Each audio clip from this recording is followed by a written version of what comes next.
একটা বিষয় না বললে না, প্রত্যেকটি মায়ের সন্তানের উচিত এই বিষয়টি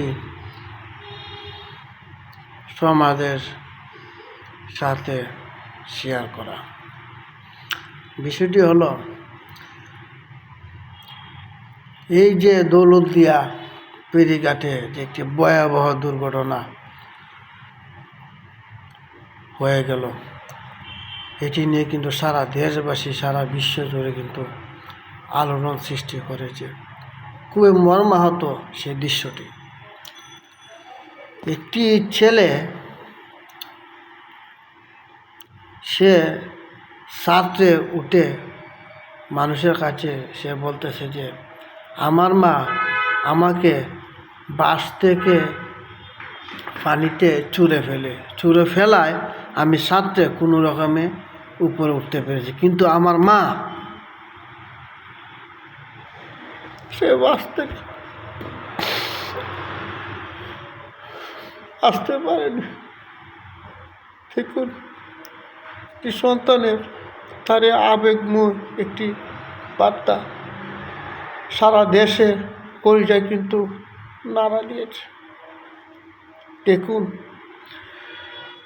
একটি মা সন্তানের জন্য তার জীবন পর্যন্ত সে বিলিয়ে দিতে পারে, কোনো তুচ্ছ মনে করে না। আর দেখুন,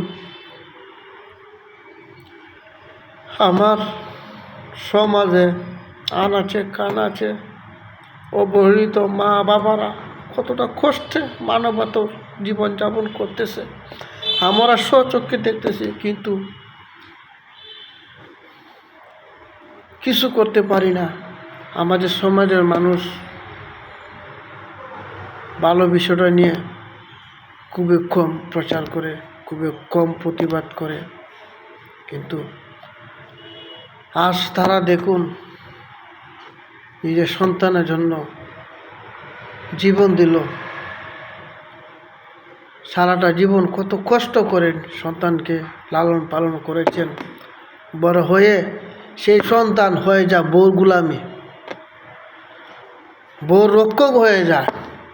কিন্তু মার কি দরকার, কি প্রয়োজন, কত কিছু একটা নারী চায়, একটা মা তার সন্তানের কাছে কত কিছু আবদার চায়, কিন্তু সে মুখ প্রকাশ্যে একটি সাহস করে বলতে পারে না, না জানি সন্তানটা আমাকে নিয়ে ধমক দিয়ে ফেলে, সে ভয়ে, না জানি বউর অপমান যেন আমাকে যদি শুনতে হয়। দেখুন কতটা ভয়ে থাকে একটি মা, একটি পরিবারে, এই সন্তানের ভয়ে, স্ত্রীর ভয়ে। দেখুন তারা কতটা অসহায়। আজ এক সময় তারা এই সন্তানের জন্য কত কিছু প্রকাশ্যে মানুষের সম্মুখে হাতে ধরিয়ে দিয়েছে, অনেক কিছু, যা সন্তানটা আমার সমাজে ভালো হোক, বড় হয়ে একটু প্রতিষ্ঠিত হোক, এমনকি বাড়ি ঘর যা কিছু আছে এমনও আছে, সব কিছু এই সন্তানের জন্য দান করে দিয়েছেন। এমনকি উচ্চশিক্ষার জন্য সন্তানকে বিদেশে পাঠিয়েছেন, সন্তান প্রবাসে পাঠিয়েছেন এই বাপ মার অর্থে কষ্ট টাকা দিয়ে। কিন্তু আজ প্রবাসে অনেকেই আছে, দেখুন বোর কুসনে দিনে রাইতে বোর প্রতি সন্তান আকৃষ্ট, যে সে এক মুহূর্তে কথা বলা ছাড়া সে এক মুহূর্ত থাকতে পারে না। কিন্তু তার মা যে ঘরে পড়ে আছে, তার বাপ যে ঘরে পড়ে আছে, সে কিন্তু একটিবারও তার কলজা নাড়া জানা যে আমার বাপটা কি করতেছে, কি খাইতেছে, কি দরকার, কিছু প্রয়োজন আছে কি না, একটু মুখ বলে খুলে একটু বলি কিছু লাগবে কি না। কিন্তু তা না, তার একমাত্রই তার বউর প্রতি সে ভালোবাসা একবারে নিজেকে দিয়ে দিচ্ছে।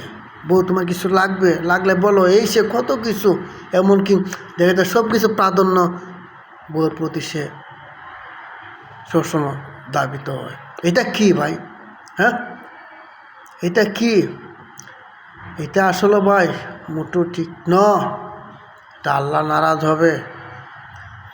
এটা নবী সুন্নত তরিকা কিন্তু জীবন এই জীবন সামনে আপনার একটি বড় ধরনের ক্ষতির সম্মুখীন হতে পারে। আপনার ভবিষ্যৎ শান্তিতে থাকতে পারবেন না। এর কারণ আপনি মা বাবাকে মূল্য দেননি বলে পরবর্তীতে আপনার জীবন পস্তাতে হবে। পরে আফসোস করবেন, সে আফসোসের কোনো লাভ হবে না। এই জন্য বলছি, সময় থাকতে মা বাবার প্রতি যত্নশীল হই, ভালোবাসা প্রকাশ করি, কী লাগে না লাগে সব কিছু বিষয় সবসময় তাদের কাছে তুলে ধরি।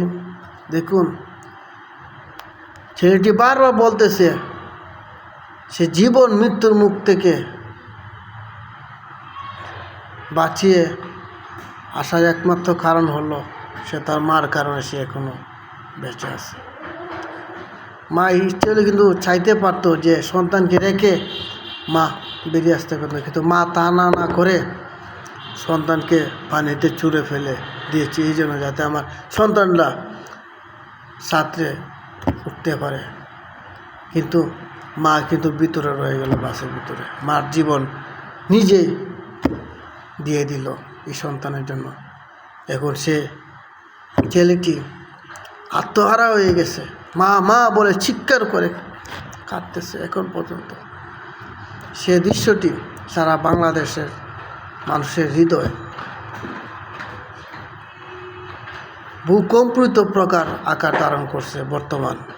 এই বিষয়টি তুলপাড় সারা দেশে, এই বিষয়টি সারা দেশে এখন পর্যন্ত আলোড়ন সৃষ্টি করতেছে। আসলে দোয়া করি প্রত্যেক মা জননী দ্বারা ভাই বা দ্বারা এই মৃত্যুবরণ করেছেন, অনেকেই দুর্ঘটনা শিকার হয়ে এই জীবন পরে পার জমিয়েছেন। সবাইকে যেন আল্লাহ শহীদি মর্যাদা দান করেন এবং বেহেশত নসিব করেন। সবাই ভালো থাকবেন। আসসালামু আলাইকুম রহমতুল্লাহি ওয়া বারাকাতুহু।